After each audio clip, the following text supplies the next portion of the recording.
Hey, welcome to the channel here. Welcome to train spotting right there.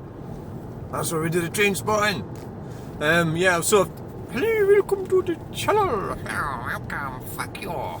Right, I'm not much good at train spotting, as you know. It's actually a metaphor for something else, but I don't like. So one of my viewers, subscribers, thank you very much, John, was explaining which trains they were and everything like that. I don't even know that, but I'm sort of pretending to be a train spotter. Never mind, let's carry on with the train spotting. But right, so today we're not going to talk about train spotting much more longer than we already have, unless I start talking about it again, which might happen. So what we're doing, we're doing 35 miles per hour in a zone that should be a 50, which is actually a 30 by the signs. Anyway, never mind that. I want to talk about EV arguments and the costs. The general. So I've been sort of having a debate with these EV fanatics on what they're both doing and what they all do. What every one of them does. I'd say, yeah, it'd be safe to say every one of them, yep. When they're talking about the cost of ownership, they concentrate on one. Wow. Road closed here. Wow. They stick to the. Generally, I'll try not to go on about this too much. I'll try and make it concise, but they talk about drug spotting. They talk about the cost per kilowatt. So they'll say, all it costs me is, so much per.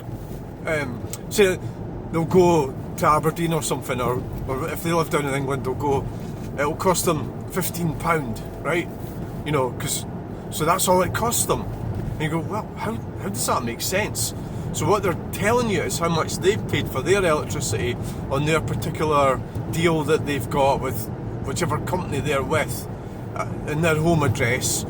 So therefore they have a charging point, a driveway of some kind at their home address, right? So that's what they do.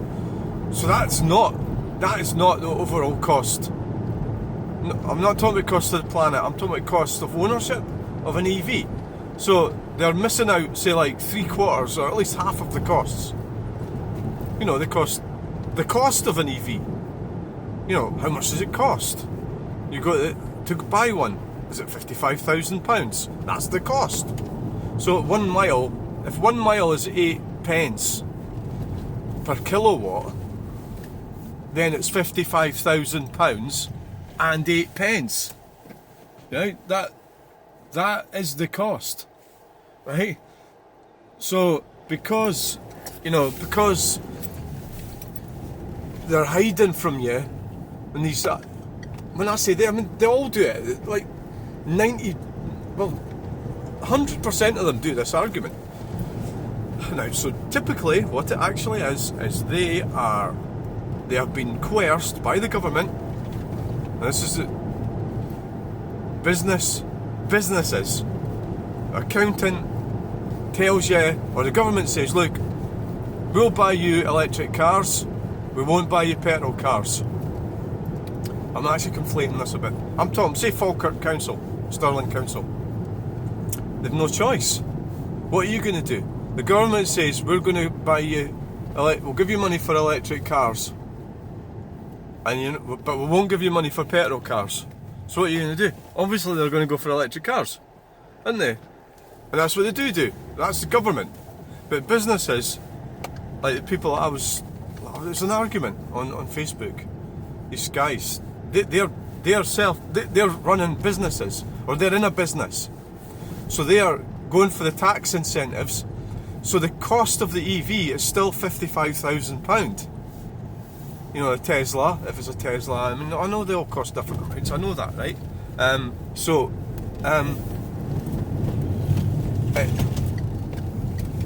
It's the cost, not. So if it's 8p a mile, it's £55,000 and 8 pence for the first mile. So who paid for the £55,000? Who did that? Did they do that free? Does Elon Musk give you free Teslas? Or do you get that free? How does that work? So he leases it, right? Or he or she leases it, right? So they've leased the the Tesla, right? Other EVs are available.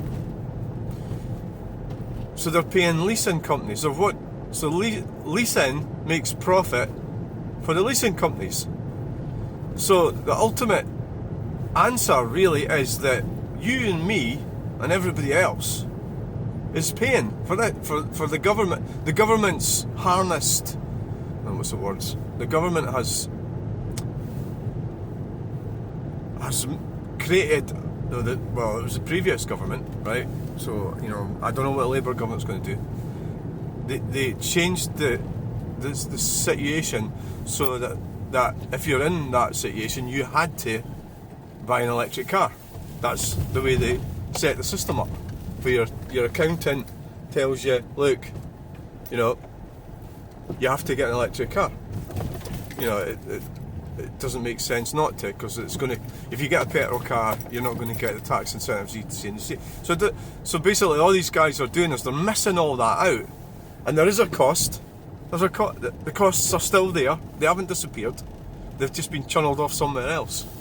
And so, you know, that's fine if their conscience is clear with that. That's all right. But it doesn't mean that they can sit there and lie about the costs, because they're lying about the costs because they're not including the costs. You know, so that's really, I just thought I'd get that over. I don't know if I'm explaining it very well, but in my situation, I don't need to go down that road. You know, I'm sort of in a different situation than they are. So my transportation systems are, you know, older vehicles that I run 4 of them, and they're all old. And for me, that's a better economic solution, because I don't get the tax incentives on them. That's why. You know, well, I don't want it, because I'm not in that particular. Wow, interesting parking. That's a freaking EV. Is that an EV? It's a Kia. Oh, there must be something going on down here. You know, so I don't want to go down that route, and I don't need to. So that's how I'm doing it. I keep things simple, straightforward, simple. None of this kind of weird stuff, right? And anyway, these lot are going to get replaced by robots soon anyway. I mean, the guy that was arguing with it was clearly a software engineer. He was talking in software engineer type terminology. And see, I'm an artist, so there is a sort of big difference, you know, in the terminology and the thinking strategies and everything like that. It doesn't mean to say I'm less intelligent than he is or any of that sort of thing. It's just slightly different sort of ways of you know, thinking about the world and stuff and doing things. That's really all it is. So that's what I'm going to carry on to do. And if I was to buy another car, it'd be something old, yeah, definitely something like 25 years old or something. Get a decent car and keep it going. That's better for the planet. It's better for everyone involved in this. Being forced into this falsehood by the government. It's all corruption as far as I'm concerned, and I'm able to avoid it, and more power to me. You know, I'm in a situation where I don't have to get involved with it. I'm quite fortunate. I'm older, of course, and I don't pay rent. This is a big thing. Right, so I hope you enjoyed that little discussion about avoid. So the whole thing's a fraud.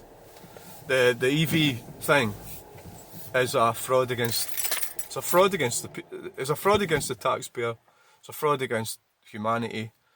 It's definitely a fraud, and that's the only way you can really look at it. And if you want to participate in that, I'm not saying you shouldn't.